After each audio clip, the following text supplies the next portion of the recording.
আসসালামু আলাইকুম dear students. Week students English চ্যানেলের পক্ষ থেকে আমি তোমাদের সকলকে শুভেচ্ছা এবং অভিনন্দন জানাচ্ছি আমার চ্যানেলে যুক্ত হওয়ার জন্য। তোমরা এখনও আমার চ্যানেলটি যারা সাবস্ক্রাইব করোনি অতি দ্রুত সাবস্ক্রাইব করে নাও এবং পরবর্তী ভিডিও পাওয়ার জন্য বেল বাটনে ক্লিক করে নাও।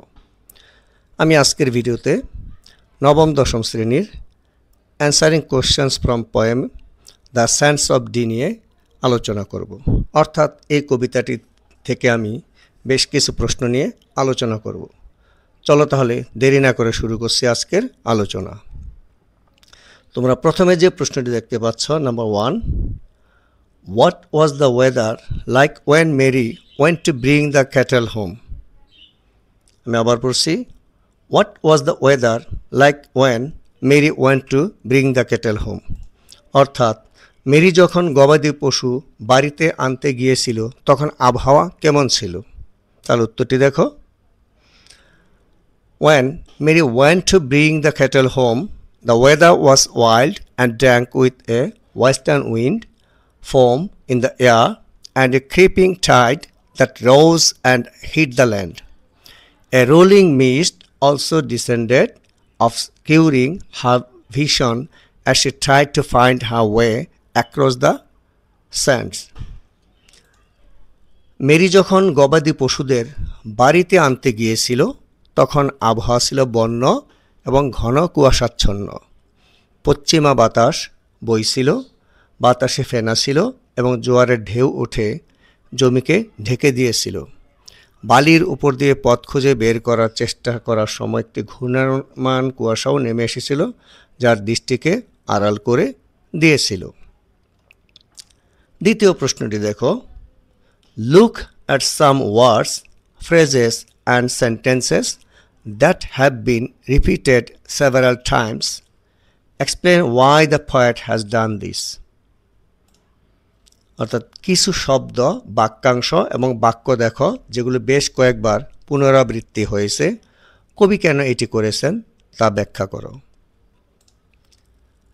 The poet has done this to emphasize Mary's repeated task and her tragic, inevitable fate, creating a haunting effect and a sense of futility.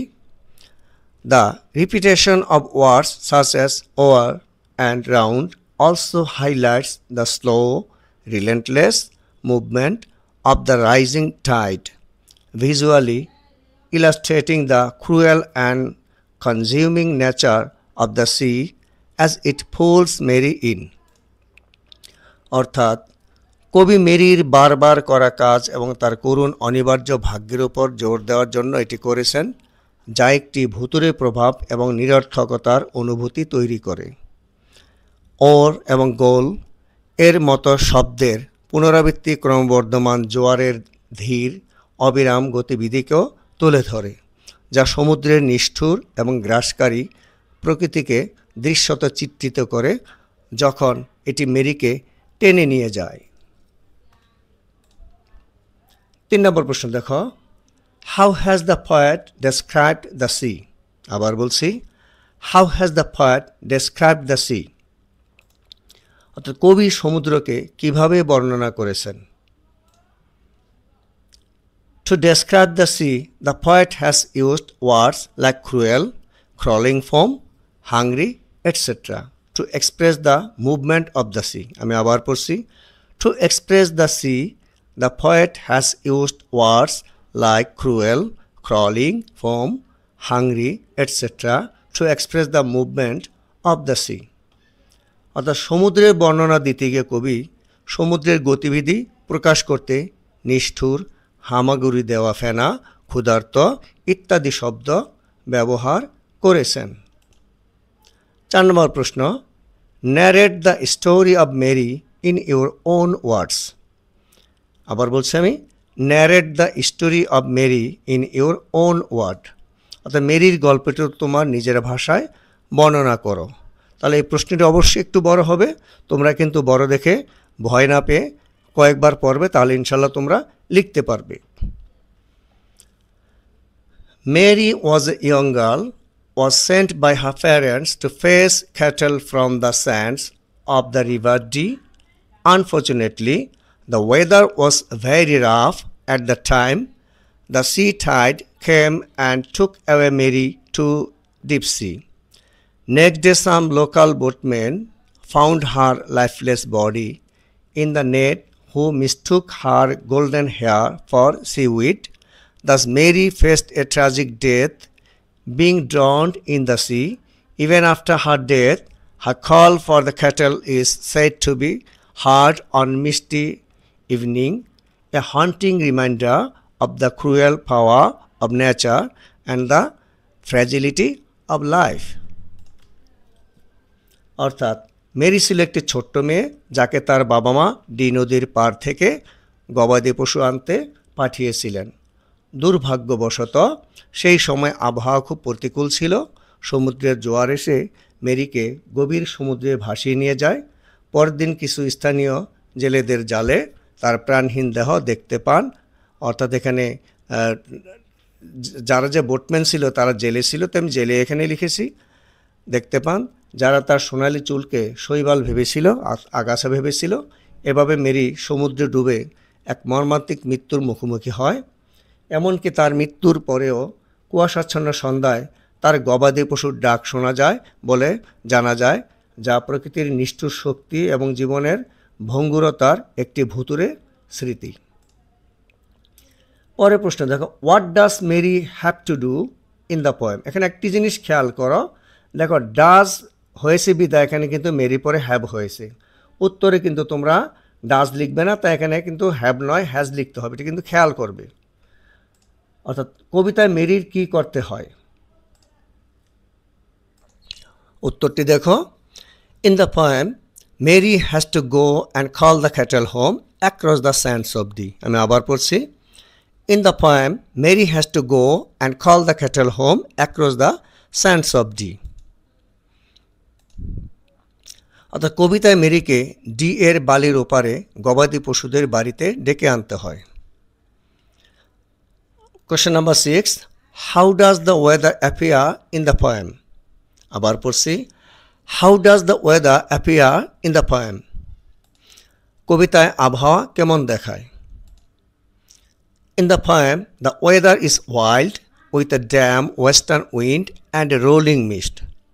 আবার বলছি আমি, in the poem the weather is wild with a damp western wind and a rolling mist। অর্থাৎ কবিতাটিতে আবহাওয়া উগ্র, পশ্চিমা ভেজা বাতাস এবং কুয়াশাচ্ছন্ন ছিল। 7 নম্বর প্রশ্ন দেখো, question number 7, what happens to Mary as she tries to call the cattle home। আবার বলছি, what happens to Mary as she tries to call the cattle home। অর্থাৎ মেরি যখন গবাদি পশুদের বাড়িতে ডাকতে চেষ্টা করে তখন তার কি হয়। উত্তরটি দেখো, as Mary tries to call the cattle home, a fierce western wind, a creeping tide and a rolling mist engulf her, leading to her drowning in the sea। আমি আবার বলছি দেখো, as Mary tries to call the cattle home, a fierce western wind, a creeping tide and a rolling mist engulf her, leading to her drowning in the sea।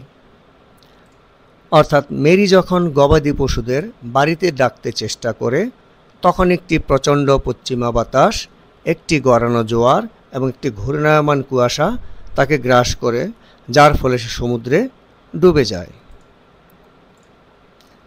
এবার দেখো, who is being asked to call the cattle home in the poem the sands of D. অর্থাৎ 8 নম্বর প্রশ্নতে আমি আবার বলছি, who is being asked to call the cattle home in the poem the sands of D. অর্থাৎ the sands of Dee কবিতায় কাকে গবাদি পশুদের বাড়িতে ডাকতে বলা হচ্ছে। In the poem the sands of Dee Mary is being asked to call the cattle home. আবার পড়ছি, in the poem the sands of Dee Mary is being asked to call the cattle home. অর্থাৎ the sands of Dee কবিতায় মেরিকে গবাদি পশুদের বাড়িতে ডাকতে বলা হচ্ছে। Question number 9, what does the western wind bring in the sands of Dee. আবার বলছি, what does the western wind brings in the sands of Dee. The sands of ডিতে পশ্চিমা বাতাস কি নিয়ে আসে? In the sands of D, the western wind brings tide crept up along the land, which is wild, dark, and damp with foam. আবার পড়ছি। In the sands of D, the western wind brings tide crept up along the land, which is wild, dark, and damp with foam. অর্থাৎ the sands of ডিতে পশ্চিমা বাতাস জোয়ারের মতো ভূমিতে ঢেউ তুলে আনে, যা বন্য, অন্ধকার এবং ফেনাযুক্ত স্যাঁতসেঁতে। Question number 10, what is the setting of the poem the sands of Dee? আবার পড়ছি, what is the setting of the poem the sands of D? অর্থাৎ দ্য স্যান্ডস অফ ডি কবিতাটির প্রেক্ষাপট কি? The sands of Dee is set in the countryside along the estuary of the river Dee, where a young girl Mary goes to call the cattle home on a stormy day. The setting is characterized by a harsh coastal environment with a cold, rough western wind and creeping tide.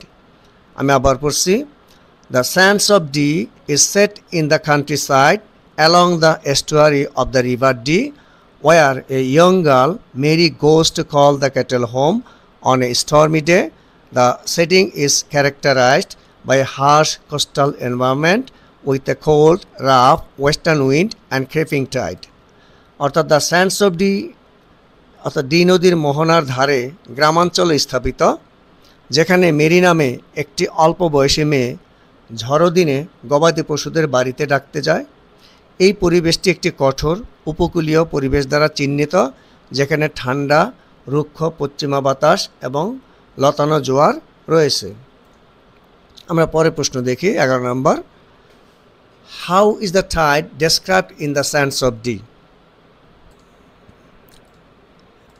অর্থাৎ the sands of ডিতে জোয়ারের বর্ণনা কিভাবে দেওয়া হয়েছে? The tide moves slowly and cover the land. It repeats again and again, showing that it never stops.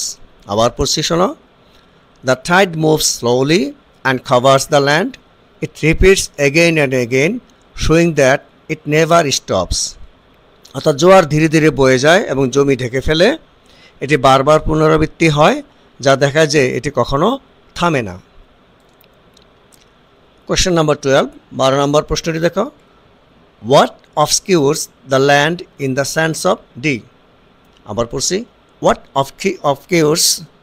obscures the land in the sands of D? অর্থাৎ the sands of ডিতে জমিটি কি অস্পষ্ট করে? দেখো উত্তর, The creeping tide and rolling mist obscured the land in the sands of D, making it impossible for Mary to find her way home as she tries to call the cattle from the treacherous sands. আবার পড়ছি, The creeping tide and rolling mist obscured the land in the sands of D, making it impossible for Mary to find the way home as she tries to call the cattle from the treacherous sands. The sands of D তে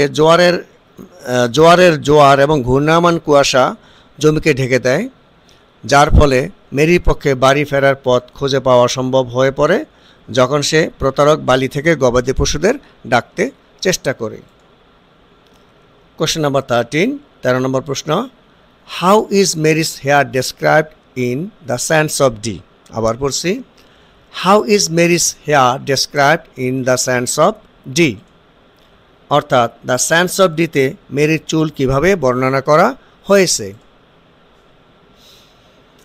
In the sands of D, Mary's hair is described as a trace of golden hair.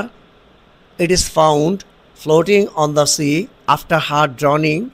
It is very beautiful and fair, and it is compared to a salmon.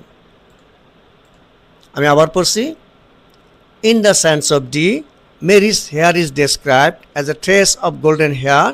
It is found floating on the sea after her drowning. It is very beautiful and fair, as it is compared to a salmon. অর্থাৎ the sands of ডিতে মেরির চুলকে সোনালি চুলের একটি গুচ্ছ হিসেবে বর্ণনা করা হয়েছে।